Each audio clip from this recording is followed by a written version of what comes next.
Leaving one of the 500 cm conductors unterminated creates a safety hazard, as it could potentially cause an electrical fire or shock. Operating the main breaker with only two 500 cm conductors per phase reduces its overall capacity to 760 amps, which may not be sufficient for the intended load.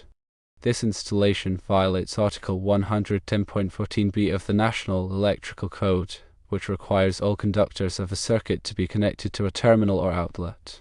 Firstly, you should re-evaluate breaker compatibility and verify if there is an alternative main breaker available that could accommodate three 500 cm conductors per phase. Secondly, use proper tools and materials and ensure that the compression pins and lugs are compatible with the 500 cm conductors and that the proper crimping tools are used. Thirdly, ensure sufficient pin embedment and adjust the pin orientation or use larger lugs to provide adequate embedment in the lugs. Fourthly, terminate all conductors and connect all three 500 cm conductors per phase to the main breaker in accordance with the NEC. Fifthly, obtain an electrical inspection. Have a qualified electrician inspect the installation to verify its compliance with code requirements and safety standards. Furthermore, check if the main service disconnect or panel has the capacity to handle the load with only two 500 cm conductors per phase. Consider the long-term implications of operating the system with reduced capacity, such as potential voltage drops or equipment damage. Also, consult with the equipment manufacturer for specific guidelines on connecting conductors to the main breaker. Article 110.14b states that connection of conductors to terminals shall ensure a thoroughly good connection without damaging the conductors and shall be made by means of pressure connectors, including set screw type, solder lugs, or splices to flexible leads. Connection by means of wire binding screws or studs and nuts having upturned lugs or equivalent shall be permitted for number 10 or smaller conductors. Terminals for more than one conductor and terminals used to connect aluminum conductors shall be so identified. Conductors shall be spliced or joined with splicing devices identified for the use or by brazing, welding, or soldering with a fusible metal or alloy. Soldered splices shall first be spliced or joined so as to be mechanically and electrically secure without solder and then be soldered. All splices and joints in the free ends of conductors shall be covered with an insulation equivalent to that of the conductors or with an identified insulating device. Wire connectors and termination devices shall be marked with the wire range, conductor type or types such as copper or aluminum, and temperature rating for which the connector is designed. Connectors not marked as described are assumed to be rated for 75 degrees Celsius. Ampacity is the current, in amps, that a conductor can carry continuously under the conditions of use without exceeding its temperature rating. The ampacity of conductors is influenced by several factors including conductor size, insulation type, ambient temperature, and the number of current-carrying conductors in a raceway or cable. National Electrical Code Table 310.16 provides ampacity ratings for conductors based on insulation type and temperature rating, assuming an ambient temperature of 30 degrees Celsius and no more than 3 current-carrying conductors in a raceway or cable. For example, a 500 cm copper conductor with THHN insulation, rated for 90 degrees Celsius, has an ampacity of 470 amps. However, the terminal temperature limitations specified in 110.14c often require using the 75 degrees Celsius ampacity, which is 380 amps for the same conductor. When conductors are used in locations with ambient temperatures higher than 30 degrees Celsius, or when more than 3 current-carrying conductors are grouped together, ampacity adjustment or correction factors must be applied. These factors reduce the allowable ampacity to prevent overheating of the conductors. The NEC provides tables and guidelines for applying these adjustment and correction factors. For example, if a 500 cm THHN conductor is installed in an ambient temperature of 40 degrees Celsius, the ampacity must be multiplied by a correction factor of 0.88, resulting in a reduced ampacity of 413.6 amps. Similarly, if 4 to 6 current-carrying conductors are installed in a raceway, the ampacity must be adjusted by a factor of 0.80, resulting in a reduced ampacity of 376 amps. Voltage drop is the reduction in voltage that occurs along a conductor due to its impedance and the current flowing through it. Excessive voltage drop can cause equipment to malfunction, lights to dim, and motors to overheat. The NEC recommends limiting voltage drop to no more than 3% for branch circuits and 5% for feeders. Voltage drop can be calculated using Ohm's law and the conductor's resistance and reactance. To minimize voltage drop, larger conductors can be used, or the length of the circuit can be reduced.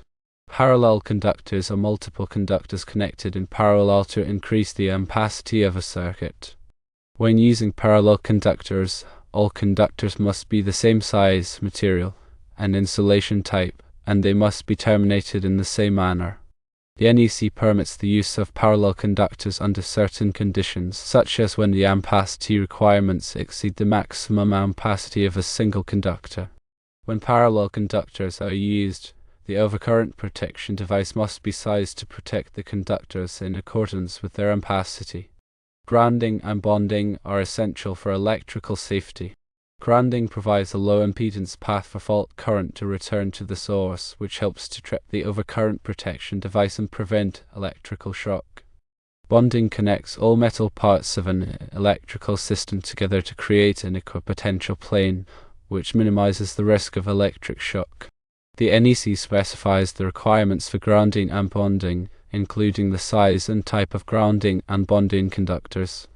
Overcurrent protection devices such as circuit breakers and fuses are designed to protect conductors and equipment from overloads and short circuits. Overcurrent protection devices must be sized to protect the conductors in accordance with their ampacity. The NEC provides guidelines for selecting the appropriate overcurrent protection device for different types of circuits and equipment. Short circuit current rating is the maximum current that a component or system can safely withstand during a short circuit condition. Electrical equipment must have a short circuit current rating that is equal to or greater than the available fault current at its point of installation.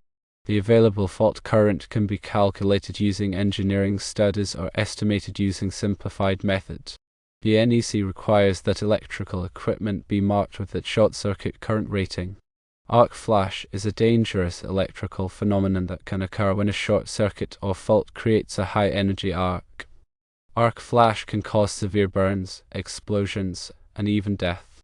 Arc flash hazards can be mitigated by implementing safety measures such as wearing personal protective equipment, using arc-resistant equipment, and reducing the available fault current. The NEC provides guidelines for conducting arc flash hazard assessments and selecting appropriate safety measures. Harmonics are distortions of the normal sinusoidal waveform of alternating current. Harmonics can be caused by nonlinear loads such as electronic devices, variable frequency drivers, and LED lighting. Harmonics can cause overheating of equipment, malfunction of electronic devices, and interference with communication systems. Harmonic mitigation techniques include using harmonic filters, reactors, and transformers. Power quality refers to the characteristics of electrical power that affect the performance of electrical equipment. Poor power quality can be caused by voltage sags, voltage swells, transients, and harmonics. Power quality problems can cause equipment to malfunction, reduce equipment life, and increase energy costs. Power quality can be improved by using power conditioning equipment such as surge suppressors, voltage regulators, and harmonic filters. Energy efficiency is the practice of using less energy to perform the same task. Energy efficiency can be achieved by using energy-efficient equipment, improving insulation, reducing lighting levels, and implementing energy management systems. Energy efficiency can save money on energy costs, reduce greenhouse gas emissions, and improve the reliability of the electrical system. Electrical safety is paramount in all electrical work. Always to energize circuits before working on them, use appropriate personal protective equipment, and follow safe work practices. The NEC provides comprehensive safety requirements for electrical installations. Regular inspection and maintenance of electrical equipment are essential for ensuring safety and reliability. Electrical systems should be inspected periodically by qualified electricians to identify and correct any potential hazards. Maintenance activities such as cleaning, tightening connections, and testing equipment can help to prevent failures and extend the life of electrical equipment. Continuous education and training are essential for electrical professionals to stay up to date on the latest codes, standards, and technologies. Electrical codes and standards are constantly evolving, and new technologies are being developed all the time. By participating in continuing education and training programs, electrical professionals can ensure that they have the knowledge and skills necessary to perform their work safely and effectively. When dealing with conductors and their terminations, several key considerations must be taken into account to ensure a safe and reliable electrical system. These considerations span from conductor sizing and material to termination methods and environmental factors. Let's delve into these aspects in detail. The selection of the appropriate conductor size is paramount. The ampacity of a conductor, which is its current carrying capacity, must be sufficient to handle the anticipated load. This selection is governed by the National Electrical Code, specifically Article 310. The NEC provides tables that correlate conductor size, insulation type, and temperature rating to ampacity. Factors such as ambient temperature and the number of current carrying conductors in a raceway may necessitate ampacity adjustments or corrections. The choice of conductor material, typically copper or aluminum, is another crucial decision. Copper boasts higher conductivity and corrosion resistance compared to aluminum. However, aluminum is lighter and less expensive. When using aluminum conductors, it's imperative to employ connectors and terminations specifically rated for aluminum, as these metals exhibit different expansion and contraction rates under varying temperatures. Insulation type plays a vital role in conductor performance and safety. Common insulation types include THHN, THWN, and XHHW. Each type is designed for specific applications and environmental conditions. For instance, THHN is suitable for dry locations, while THWN is appropriate for wet locations. The temperature rating of the insulation dictates the maximum operating temperature of the conductor.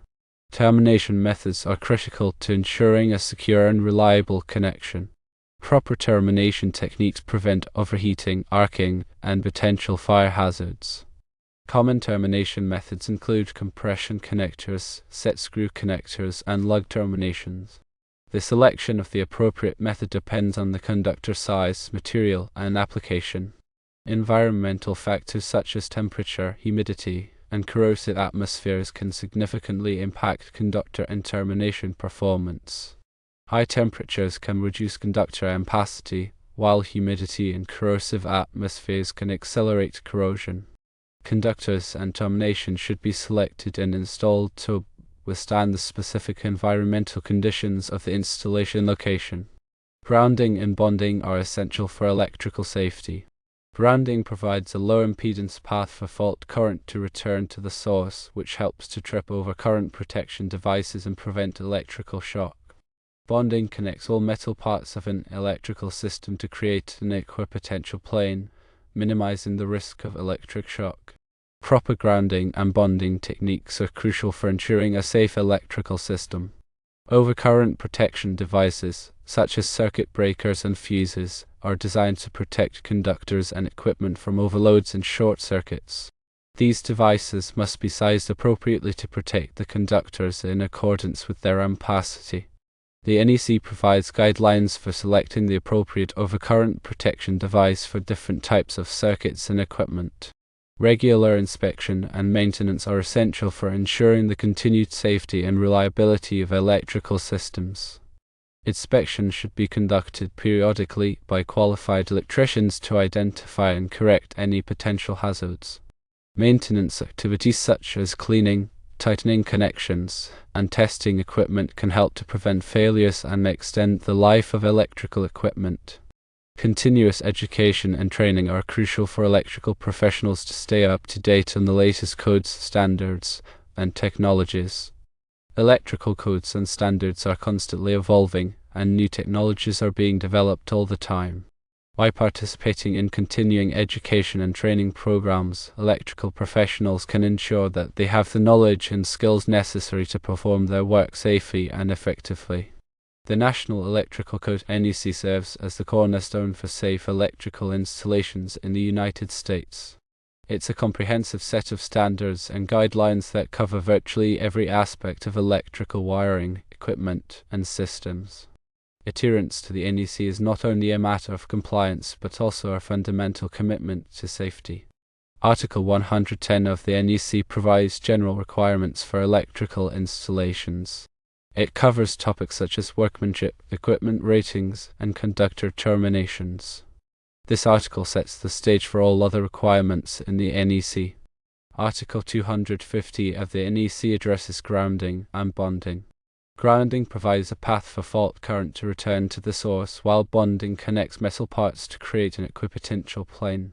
Proper grounding and bonding are essential for electrical safety. Article 300 of the NEC covers wiring methods. It provides requirements for the installation of conductors, cables, and raceways.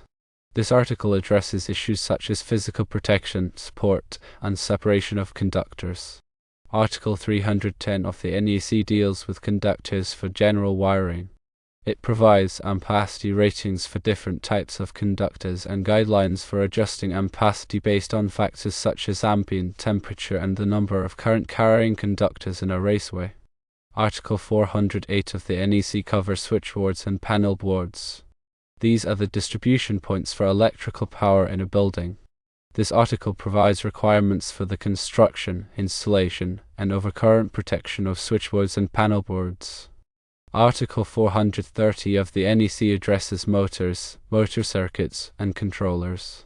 Motors are a major load in many electrical systems, and this article provides requirements for their safe and reliable operation. Article 440 of the NEC covers air conditioning and refrigeration equipment.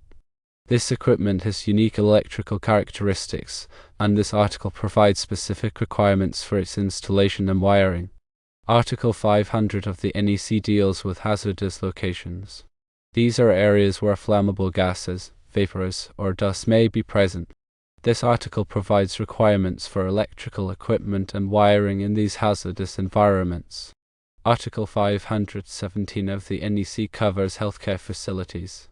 Electrical systems in healthcare facilities are critical for patient safety, and this article provides specific requirements for their design and installation. The NEC is constantly updated to reflect new technologies, changing safety concerns, and evolving industry practices. The NEC is revised and published every 3 years, and it's important for electrical professionals to stay up to date on the latest changes. The NEC is not a design manual. It provides minimum requirements for electrical safety, but it does not provide detailed design guidance. Electrical engineers and designers must use their professional judgment and expertise to design safe and efficient electrical systems that meet the specific needs of the application.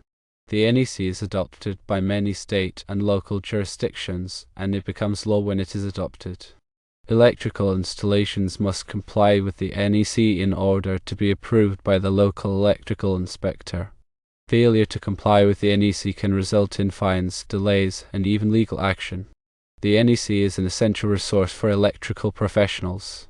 It provides the information and guidance necessary to design, install, and maintain safe and reliable electrical systems.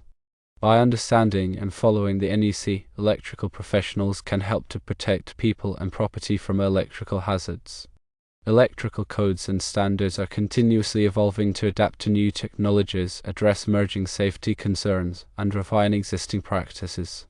Staying abreast of these changes is crucial for electrical professionals to ensure compliance and maintain the highest standards of safety.